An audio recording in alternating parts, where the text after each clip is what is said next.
सबसे पहले तो आपका मुश्ताक अहमद साहब बहुत शुक्रिया जो आप यहाँ कर रहे हैं, आवाज़ उठा रहे हैं। आपका बहुत शुक्रिया, ख़वातीन का बहुत शुक्रिया, जितने लोग यहाँ पे नौजवान मौजूद हैं।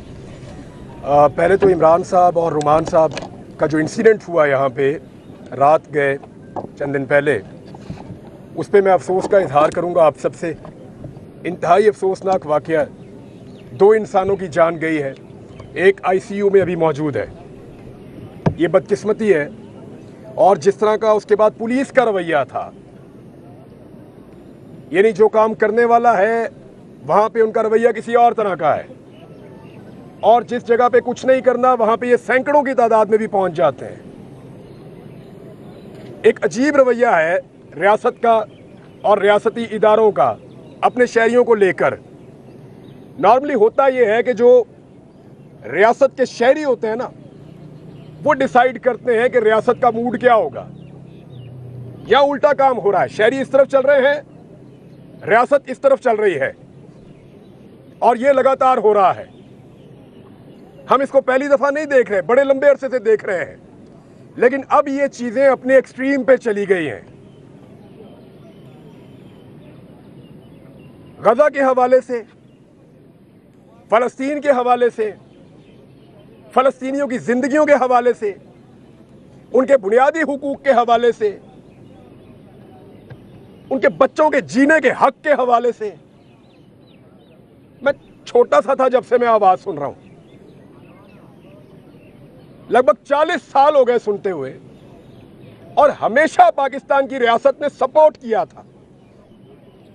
सरकारी सतह के ऊपर एहतजाज होता था, मुझे याद है अच्छी तरह, सरकारी सतह पे, चाहे आमिर हो चाहे कोई पॉलिटिकल गवर्नमेंट हो, हमेशा एहतजाज होता था। पाकिस्तानी मिलकर एहतजाज करते थे, मसाजिद में दुआएं करते थे, सड़कों के ऊपर फैमिलीज मिलकर फलस्तीन के साथ खड़ी होती थी। और याद रखिएगा, बहुत सारे इस्लामी मुल्क हैं इस दुनिया में, लेकिन जो पाकिस्तान की अहमियत है वो सबकी नहीं है। आप एटॉमिक कंट्री हैं। आपके यहां से जो आवाज जाती है या आपके यहां से जो बात पहुंचती है, उसमें ताकत ज्यादा है। बाकी मुसलमान मुल्क पैसे में बहुत ज्यादा होंगे, अमीर मुल्क होंगे, कहीं आबादी भी ज्यादा है, लेकिन जो ताकत अल्लाह ताला ने आपको दी है, जो अहमियत आपकी है, वो सबकी नहीं है। हमारी अपनी एक अलग अहमियत है। इसलिए हमारा एहतजाज, हमारा बोलना हमेशा से मानी रखता है, हमेशा से। बिल्कुल ठीक। इसलिए जब भी हम बोलते हैं उसका असर पड़ता है, और हमने माजी में देखा भी। आज अक्टूबर से लेकर अब तक वो मार रहा है। क्या बेबसी, हम रोक नहीं पाए? अरबों की तादाद है हमारी, वो चंद लाख लोगों को हम रोक नहीं पा रहे। हम तो थोड़े से होते थे यार, थोड़े से होते थे और सबको आगे लगाया हुआ होता था। तारीख गवाह है, सारी तारीख ये बता रही है कि मुसलमान थोड़ा भी होता था ना तो बहुत सारों का मुकाबला कर लेता था। रियासतें कांपती थी, लोग डरते थे। फर्क था गैरत का, गैरत का फर्क था। एक बच्चा मारा जाता था ना, एक खातून के साथ ज्यादती होती थी, सारे मुसलमान उठते थे। उन्हें पता था वापस आएंगे, बदला लेंगे, नहीं छोड़ेंगे। ये पूछेंगे, हिसाब मांगेंगे, जवाब मांगेंगे, ये हमारे घर तक पहुंचेंगे, ये इस केस को लड़ेंगे, ये पीछे आएंगे। गैरत होती थी। अजीब रजीम आ गया है। मैं आज पाकिस्तान टेलीविजन का डाटा चेक करवा रहा था, आपकी खबर नहीं चलती साहब वहां पे। आपको यकीन आ रहा है, अपनी जिंदगी में आपने ये दिन देखा कि पाकिस्तान टेलीविजन आपकी खबर नहीं चला रहा, आप फलस्तीन के हक में निकले हुए हैं? नहीं चल रहा साहब। टीवी चैनल्स को मना करता है। ये रजीम आ गया है इस मुल्क में। इस वक्त एक ऐसा अजीब रजीम है जिसके बारे में हमने कभी नहीं सोचा था। हमने नहीं सोचा था कि कभी ये हुकूमत ऐसी आएगी जो मना करेगी कि फलस्तीनियों के हक के लिए ना निकलो, इसराइल के खिलाफ आवाज ना उठाओ। क्या ये रियासत तस्लीम कर चुकी है और बता नहीं रही? क्या हमने इसराइल की बालादस्ती तस्लीम कर ली है, या हमने मान लिया कि फलस्तीनी बस अब खत्म हो जाएंगे, उनको जीने का हक अब नहीं है? लेकिन कम से कम आवाज तो उठाने दो ना, और कुछ नहीं तो दुनिया को तो बताने दो कि हम क्या चाहते हैं, इस मुल्क के लोग क्या चाहते हैं, उनकी आवाज को। खबर चलती जरूर है, मैंने ये चेक किया, खबर चलती है, लेकिन फलस्तीन में क्या हुआ ये बताया जाता है जी आज इतने शहीद हो गए, बस ये खबर चलती है। खबर ये नहीं चलती कि पाकिस्तानी इसके ऊपर क्या कह रहा है। मुझे अच्छी तरह याद है प्रोमोज बनते थे, मुझे अच्छी तरह याद है स्पेशल सेगमेंट्स होते थे, मुझे अच्छी तरह याद है स्पेशल बुलेटिन्स होते थे, ट्रांसमिशंस होती थी कश्मीर के मामले के ऊपर। साहब हो रही है, आपको बुला रहा है कोई? नहीं हो रहा, कोई आवाज उठाने के लिए तैयार ही नहीं है, कोई बात करने के लिए तैयार ही नहीं है।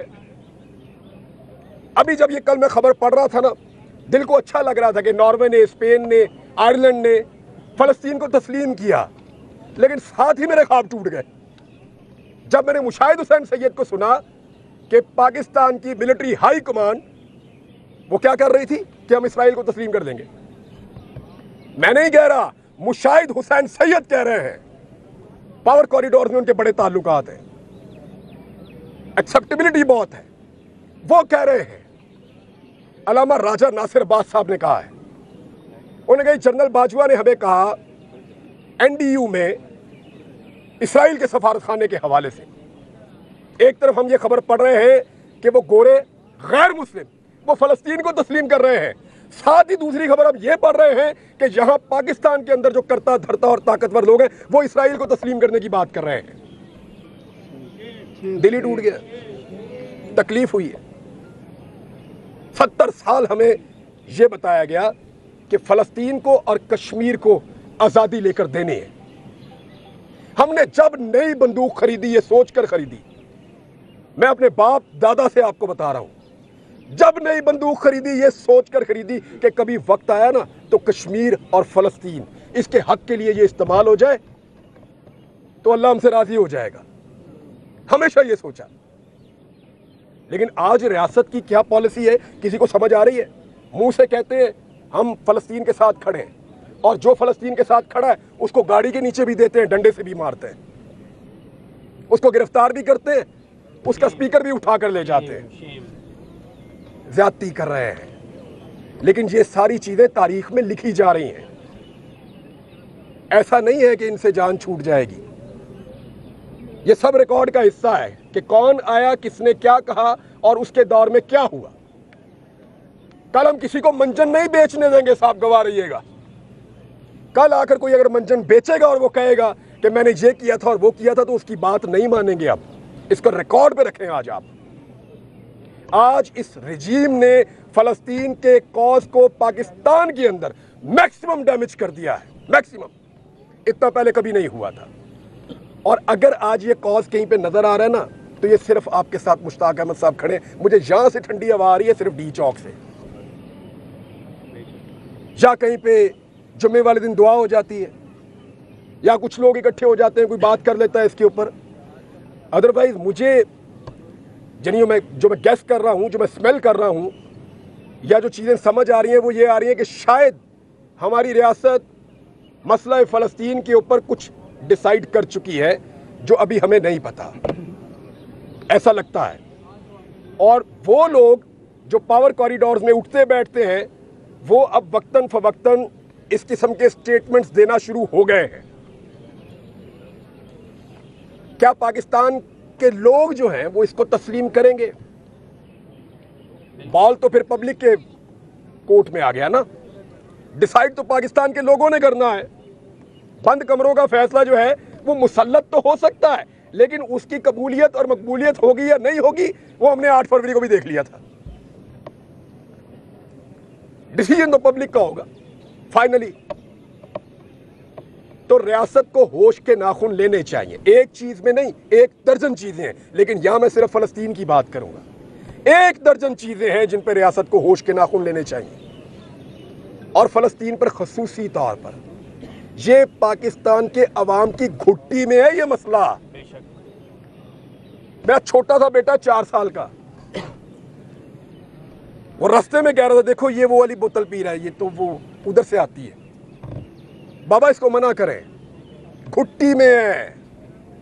छोटे छोटे बच्चों को पता है, स्कूल के बच्चे जानते हैं। وہ دو فٹبالر نے ان کا نام لے کر بچے بحث کر رہے تھے, میں سن رہا تھا بات ان کی, اور میں حیران ہو رہا تھا کہ یہ کس طرف جا رہے ہیں, کیونکہ گھٹی میں ہے. وہ کہہ رہا تھا وہ فٹبالر اچھا ہے, وہ فلسطین کو سپورٹ کرتا ہے, یہ اسرائیل کو سپورٹ کرتا ہے, مجھے پسند نہیں ہے. گھٹی میں ہے اس قوم کی, اس سے آپ نہیں نکل سکیں گے صاحب, بہت بری طرح پھنس جائیں گے. چیزوں کو ریویو کریں اور نیچرل انداز میں ویسے چلنے دیں جیسے پاکستانیوں کی منشا ہے. اور میں مطالبہ کرتا ہوں اس پلیٹ فارم سے اور دوسرے پلیٹ فارمز پہ جہاں جہاں مجھے موقع ملے گا کہ یہ جو 2 قتل ہوئے ہیں یہ رائے گاہ تو نہیں جائیں گے انشاءاللہ, یہ اللہ کے ہاں قبول ہے اور شہید ہیں 2, لیکن ریاست کی بھی کوئی رسپانسبلٹی ہوتی ہے, کوئی ذمہ داری ہوتی ہے. ان کا کام صرف سیاسی پولیٹیکل پارٹیز کے دفتروں پہ یا سیاستدانوں پہ چھاپے مارنا نہیں رہ گیا. ان کا کام صرف ناکوں پہ کھڑے ہو کر شہریوں کو پریشان کرنا نہیں رہ گیا. ان کی اور بھی رسپانسبلٹیز ہیں, اور بھی ذمہ داریاں ہیں. انہیں انصاف دیجیے, انہیں انصاف دیجیے, اس قتل کو انصاف دیجیے, قاتل کو سزا دیجیے تاکہ آئندہ اس طرح کے اقدامات نہ ہوں. لوگ آپ کے اوپر اعتماد کھو رہے ہیں. اسی طرح آہستہ آہستہ یہ ہوتا ہے کہ معاملہ شروع ہوتا ہے اور لوگ اپنا اعتماد کھوتے کھوتے ریاست سے دور ہوتے چلے جاتے ہیں. ہمارے سامنے بے شمار مثالیں ہیں. ریاست اور شہریوں کے بیچ میں جب فاصلے بڑھتے ہیں تو اس کا نقصان مملکت کو ہوتا ہے. اس نقصان سے بچنا ہے تو ہوش کے ناخن لیجیے. میں نے آپ سب کا بہت وقت لے لیا, آپ سب کا سننے کے لیے بہت شکریہ. جزاک اللہ.